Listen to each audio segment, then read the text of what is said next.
Hi folks, how you all doing? It's James here, welcome to another video. So today I'm going to do another album review. I've been threatening to carry on with this series, so I thought I would do that. So today we're going to be looking at this album. This is Ring Ring by ABBA, their first studio album. Yeah,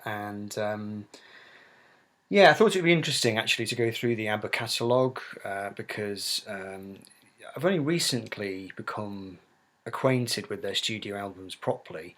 I've had them in my collection for many years, but I've been a bit lazy with them, shall we say. I've always enjoyed ABBA's hits. I was a fan of theirs back when I was a kid, But just in the last few months, I've decided to properly explore their catalogue. So this was a record that really took me aback, really, at just how good it was. Because there's this kind of thing, isn't there, with ABBA? People tend to think of them as being a group who found their stride a bit later on, and I think there's some truth in that. I think they did become better as they went along. I think they improved pretty much with every album. Arguably, they took a step back between their first and second album, but they did go from strength to strength in terms of being fantastic pop songwriters. But what really took me aback with this record was just how great it is, actually. Just what a tremendous pop record it is. And it was sort of put together on the hoof. Bjorn and Benny had been working together for some time. They'd written songs together for various projects. There's one song on this album that had been used in a film already, which they'd done, and they'd written a couple of songs for other writers. They teamed up with the girls, with Agneta and Frida, and even then it wasn't ABBA for a little while. It turned into ABBA at some point. But the album, they didn't go into it to record an ABBA album. ABBA kind of came into existence during the recording in a way, and it was pieced together from lots of different places, which makes it remarkable really, and just how well it does hang together. And it's just a great upbeat pop album full of hooks. I mean, you're talking songs where you've got hooks within hooks within hooks. The verse is a hook, the introduction is a hook, the bridge is a hook, the chorus has got two hooks in it. There's a hook that goes from the chorus back into the verse. All kinds of amazing little touches. The group that this reminds me of more than any other actually is the Beatles. I keep hearing little sort of echoes of mainly early Beatles songs. It would take too long to go through, but there's sort of B-sides and just things I recognise, little riffs here and there or chord progressions. I can also hear things like Burt Bacharach and the Beach Boys as well, Brian Wilson. The arrangements are already top-notch. ABBA were not one of those groups who learnt to become arrangers, I don't think. They seemed to have it already there. They kind of knew how to make their songs sound great. They'd mastered the art of the pop hook, clearly, right from the start. So yeah, I just think it's a tremendous debut album. I mean, I do think that they went on to do better albums, but I do think this one is a really good pop album. So I'll whiz through the tracks, won't take too long over it. So the album starts off with a song called Ring Ring, which you'll know. I mean, it's one of the more well-known of the early ABBA songs. This song is quite unique in that it had a songwriting credit. Agneta had a songwriting credit on this one. And it's a sort of catchy earworm kind of song.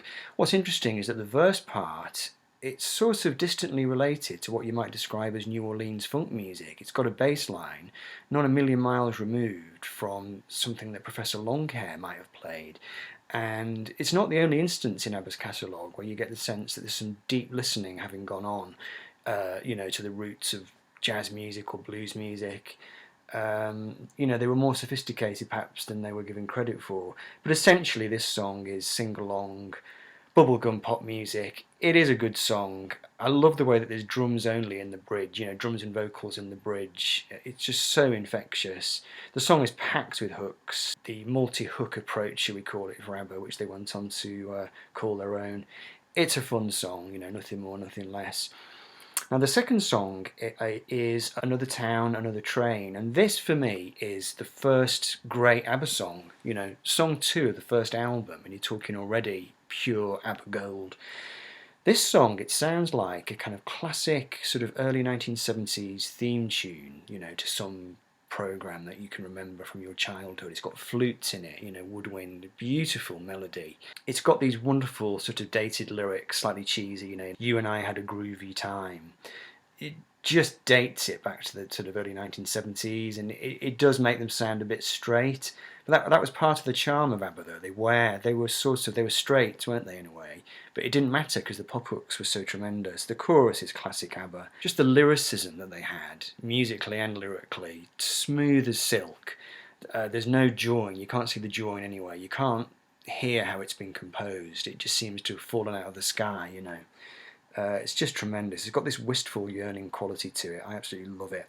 The third song is called Disillusion, and this is a slow, ruminative song. This song apparently was composed or recorded shortly after the birth of Bjorn and Agneta's first son, I think it was. And this song, it sounds like a precursor to The Winner Takes It All. There are a few songs on this record that sound like sort of early prototype versions of ABBA songs that were going to come down the line a bit later on, you know, more famous ones. The chorus of the song, it sounds almost like it's got a Bob Dylan band kind of chord sequence going on. Again, you get this kind of sense that ABBA, or, you know, Bjorn and Benny, at least as the main writers of the group, had done some deep listening, and they were not just into producing sort of Eurovision-y kind of songs. They knew the classic chord sequences, and they'd sort of imbibed all these different ways of doing things, and they were able to replicate it and put their own sort of ABBA spin on it. It's a really good song. I really like it. It's got a kind of yearning quality to it again, and it's just beautifully composed. The next song is People Need Love. This one sounds a bit like a Paul McCartney song. It sounds like the kind of thing which, you know, in the 60s, McCartney might have written the song and given it to someone, you know, Billy J. Kramer or someone like that, you know, Mary Hopkin. And it's catchy. It's got a kind of alternating male and female vocal on it. It's not my favourite song on the record, but it, you know, it's a kind of solid ABBA song. Then you've got this song which I totally love. This song, I Saw It in the Mirror, which apparently had been written 3 years earlier for another artist entirely. So this is an example of a song that was not an ABBA song. They just sort of dusted it down and brought it out, you know. It's a very slow, moody song with a slightly uncanny quality to it. This kind of warm roads piano in it, and it sounds, I mean, the song is called I Saw It in the Mirror. It's sung by Bjorn, and it's got a mirror-like quality to it. That's the best way I've got of describing it. As you're listening to the song, you can, well, I can see anyway, a sort of fractal image in my mind of Bjorn's face with all this light streaming off. It's a really interesting production. Like I said, it's got a slightly uncanny, almost a sort of spooky feel to it. Great tune as well. It's very understated. Nothing like what you think of as you know, classic ABBA. Is nothing like any of their big songs. And I mean, this one sounds a bit like a kind of great lost Brian Wilson song. I think it's as good as that, you know. It's got a slight Baccarat quality to it as well. I just love it. Nina Pretty Ballerina. This is just classic early 1970s bubblegum. It sounds like the kind of song that a band like Middle of the Road would have done. You know, it's of its time, it's of its place, but it's still great. It's got an earworm thing. I mean, there's a bit where she sings in a really high-pitched voice. This sort of call and response thing that the men and the women do in ABBA is just brilliant. Just like Cinderella sings, and then one of the girls sings just like Cinderella at the top. You know, it's just fantastic, that kind of echoing thing. They just nail that. There's crowd noises in this song, which brings to mind Sgt. Pepper and the Beatles. It's a bit of a, you know, it's a sort of it's a lollipop really, but I mean lots of other songs are that way, and I just love it. It's just infectious. It's fantastic. It's got little R&B guitar flourishes in it, which I like. In fact, this record is interesting because it does contain some, you know, what you might describe as rocky touches, really. I mean, they're kind of woven into the ABBA pop tapestry, but they're definitely there. You can hear some, you know, stinging guitar coming in, and you can tell that they're trying to go for a slightly credible rock angle, which is interesting. Okay, then you've got a song, Love Isn't Easy, which I think is a precursor to Mamma Mia. There's a segment in the song that calls that song to mind. This one is a bit cloying and banal. Not so fond of this one. It's okay. It's not too bad, but you know, it's not a highlight for me. Then you've got a song, Me and Bobby's Brother, which contained lyrics by Benny, interestingly, because that wasn't something which happened very often. This is a nostalgic pop song. It wears its heart on its sleeve. It's got a kind of old-timey piano in it.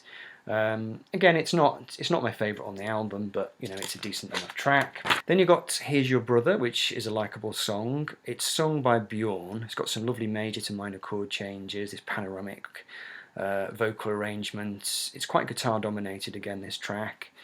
Perfectly good song. Then you got She's My Kind of Girl, which was from a film called The Seduction of Inga, I think it was. And this one, it doesn't sound like ABBA at all. It's sung by Bjorn. It's a minor key song. It sounds like a sort of minor pop song from the late 1960s. It doesn't really sound like ABBA. It's an okay song, but it does stick out a little bit. Maybe it shouldn't have been included. Then you've got I Am Just a Girl, which is sort of breathy lounge pop. It's very creamy, very it's got very smooth strings and brass in it.